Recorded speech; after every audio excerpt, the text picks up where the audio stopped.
ವಿದ್ಯಾರ್ಥಿಗಳೇ, ಎಕ್ಸಾಮ್ ಸಂಬಂಧಿಸಿದಂತೆ important 3 marks ಬರುವಂತ ಕ್ವೆಶ್ಚನ್ ಗಳನ್ನ ಡಿಸ್ಕಷನ್ ಮಾಡಲಿದ್ದೇನೆ.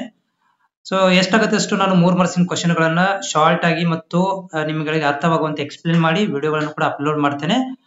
ಇವುಗಳನ್ನ ನೋಡ್ಸು ರೆಫರ್ ಮಾಡ್ಕೋಬಹುದು. ಆಮೇಲೆ ಇದನ್ನ ಅರ್ಥನೂ ಕೂಡ ಮಾಡ್ಕೊಳ್ಬಹುದು. ಜೊತೆಗೆ ಚಾನಲ್ ಹೊಸಬರಾಗಿದ್ರೆ ಚಾನಲ್ ಸಬ್ಸ್ಕ್ರೈಬ್ ಮಾಡ್ಕೊಳ್ರಿ. ಈ ವಿಡಿಯೋದಲ್ಲಿ 3 ಮಾರ್ಕ್ಸ್ ಬರುವಂತದ್ದು ಫ್ಲೋರೋ ಕಾರ್ಬನ್ಸ್. ಸೊ ಇದು ರಿಪೀಟ್ ಕ್ವೆಶ್ಚನ್ ಇದೆ ಕ್ವೆಶ್ಚನ್ ಪೇಪರ್ ಅಲ್ಲಿ. ಫ್ಲೋರೋ ಕಾರ್ಬನ್ಸ್ ಅಂದ್ರೆ ಏನು?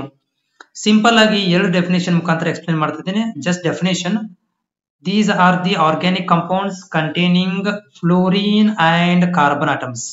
So fluorine ನೋಡ್ರಿ, FLOURINE ಸ್ವಲ್ಪ ಸ್ಪೆಲ್ಲಿಂಗ್ ಕರೆಕ್ಷನ್ ಮಾಡ್ಕೊಳ್ರಿ.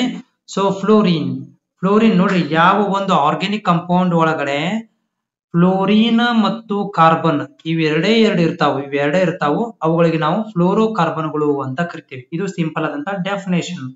ಸೊ ಇನ್ನೊಂದು ಡೆಫಿನೇಷನ್ ಹೇಳೋದಾದ್ರೆ ಫ್ಲೋರೋ ಕಾರ್ಬನ್ ಅಂದ್ರೆ ಏನು ಅಂತ ಇನ್ನೊಂದು ಡೆಫಿನೇಷನ್ ಹೇಳೋದಾದ್ರೆ, these are the organic compounds formed by the replacing one or more, ಒಂದು ಅಥವಾ ಒಂದಕ್ಕಿಂತ ಹೆಚ್ಚು hydrogen atoms in a hydrocarbons with fluorine atoms.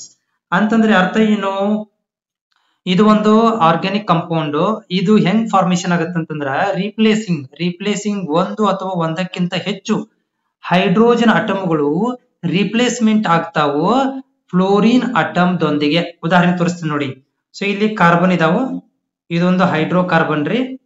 So ಇಲ್ಲಿ ಏನದಾವಪ್ಪ ಅಂದ್ರೆ ಹೈಡ್ರೋಜನ್ ಇದಾವು, ಇಲ್ಲೆಲ್ಲ ಹೈಡ್ರೋಜನ್ಸ್ ಇದಾವು. ಓಕೆನಾ? ಸೊ ಇದು ಹೈಡ್ರೋಜನ್ಸ್, ಸೊ ಇದು ಹೈಡ್ರೋಜನ್.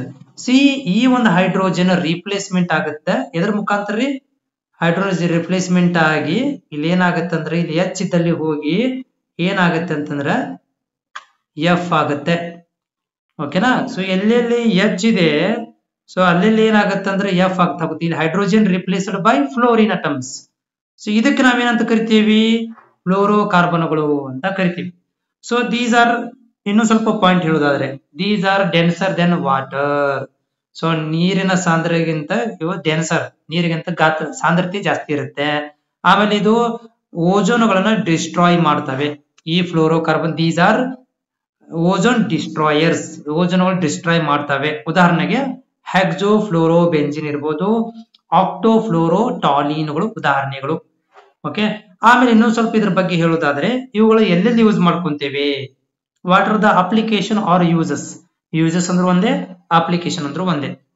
ಓಕೆ, ಸೊ ಎಲ್ಲಿ ಯೂಸ್ ಮಾಡ್ತೇವೆ? ಒಂದೇದ್ದು manufacture of some aerosol and propellants.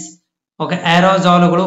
Okay, so aerosols ಅಂತಂದ್ರೆ ಹೆಂಗೆ? ಈಗ ಉದಾಹರಣೆಗೆ ಈಗ ನಮ್ಮ ಪರ್ಫ್ಯೂಮ್ಸ್ ಅಲ್ಲಿ ಸ್ಪ್ರೇ ಆಗತ್ತೆ ನೋಡ್ರಿ, ಪರ್ಫ್ಯೂಮ್ ಯೂಸ್ ಮಾಡ್ಬೇಕಾದ್ರೆ ಅಲ್ಲಿ ಡ್ರಾಪ್ಲೆಟ್ ಗಳು ಬರ್ತಾವ. ಆ ತರ ಏರೋಸಾಲ್ಗಳಲ್ಲಿ. ಆಮೇಲೆ ಪ್ರಾಪೆಲೆಂಟ್ಸ್, ಇಂಧನಗಳಿಗೆ ದಹನವಾಗ್ಲಿಕ್ಕೆ ಪ್ರಾಪೆಲೆಂಟ್ ಅಂತ ಕರಿತೀವಿ. ಇಂಧನ ಸುಡ್ಲಿಕ್ಕೆ, ಉದಾಹರಣೆಗೆ ಈಗ ನಾವು ಪ್ರಾಪೆಲೆಂಟ್ ಗಳಂದ್ರೆ ದಹನವಾಗುವಂತ ವಸ್ತುಗಳು, ಅಲ್ಲಿ ಯೂಸ್ ಮಾಡ್ತೀವಿ. ಆಮೇಲೆ ಕೂಲೆಂಟ್ ಗಳಲ್ಲಿ ಯೂಸ್ ಮಾಡ್ತೀವಿ. ರೆಫ್ರಿಜರೆಂಟ್, ಕೂಲಿಂಗ್, ಫ್ರಿಜ್ ಅಲ್ಲಿ ಕೂಲ್ ಆಗ್ಲಿಕ್ಕೆ ಕಾರಣ ಏನಪ್ಪಾ ಅಂದ್ರೆ ಫ್ಲೋರೋ ಕಾರ್ಬನ್ ಕಾರಣ, ಅಲ್ಲಿ ರೆಫ್ರಿಜರೆಂಟ್ ಆಗಿ ಯೂಸ್ ಮಾಡ್ತೀವಿ. ಅದಾದ ನಂತರ it is used in oil and grease ಗಳಲ್ಲಿ. ಓಕೆ, ಸೊ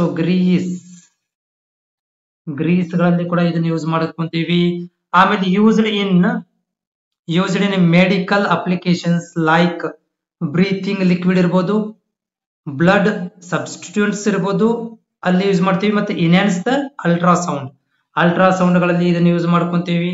ಆಮೇಲೆ ಬ್ಲಡ್ ಕಾನ್ಸ್ಟಿಟ್ಯೂಯೆಂಟ್ಸ್ ಅಂದ್ರೆ ಬ್ಲಡ್ ಕಂಪೋನೆಂಟ್ ಗಳಲ್ಲಿ ಇದನ್ನ ನಾವು ಸಬ್ಸ್ಟಿಟ್ಯೂಟ್ ಆಗಿ ಯೂಸ್ ಮಾಡ್ಕೊಂತೀವಿ. ಬ್ರೀತಿಂಗ್ ಲಿಕ್ವಿಡ್ ಅಂದ್ರೆ ಆಕ್ಸಿಜನ್ ಬ್ರೀತಿಂಗ್ ಲಿಕ್ವಿಡ್ ಇರುತ್ತಲ್ಲ, ಆ ಬ್ರೀತಿಂಗ್ ಲಿಕ್ವಿಡ್ ಗಳಲ್ಲಿ ಕೂಡ ಇದನ್ನ ಯೂಸ್ ಮಾಡ್ಕೊಂತೀವಿ. ಆಮೇಲೆ ನೆಕ್ಸ್ಟ್ ಏನಪ್ಪಾ ಅಂತಂದ್ರೆ ಆರ್ಟಿಫಿಷಿಯಲ್ ಪಾಲಿಮರ್ ಗಳನ್ನ ಮ್ಯಾನುಫ್ಯಾಕ್ಚರ್ ಮಾಡ್ಲಿಕ್ಕೆ ಕೂಡ ಇದನ್ನ ಯೂಸ್ ಮಾಡ್ಕೊಂತೀವಿ. ಇದು ಇಷ್ಟು ನೀವು 3 ಮಾರ್ಕ್ಸಿಗೆ ಬರೀಬೇಕು.